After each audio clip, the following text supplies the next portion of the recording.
Hello guys, അപ്പോൾ ഇന്നൊരു dance വ്ലോഗാണ്. അപ്പോൾ നമുക്ക് വീഡിയോ കണ്ടാലോ. ആറ്റുകാൽ ടെമ്പിളിൽ വെച്ച് കേരള നടനം പ്രോഗ്രാം ഉണ്ടായിരുന്നു. രാവിലെ 6 മണിക്കായിരുന്നു മേക്കപ്പ് ചെയ്യാൻ എത്തേണ്ടത്. സനിക ഉണ്ടായിരുന്നു. ഞങ്ങൾ ചെന്നപ്പോൾ തന്നെ മേക്കപ്പൊക്കെ ഇട്ട് പിന്നെ എല്ലാം സെറ്റായി.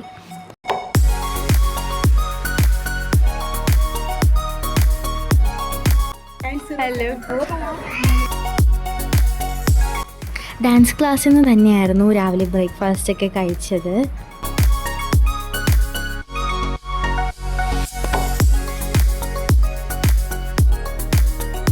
പിന്നെ ഞങ്ങൾ ഡാൻസ് വീഡിയോസൊക്കെ ഷൂട്ട് ചെയ്തു.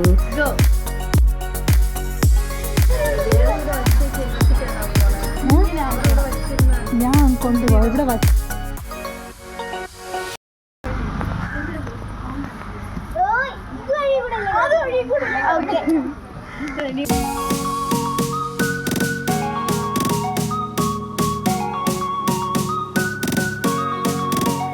പിന്നെ ഗൈസ് പ്രോഗ്രാം കഴിഞ്ഞു. അപ്പോൾ അത്രയേ ഉള്ളൂ. അടുത്ത വീഡിയോ കാണാം. ബൈ.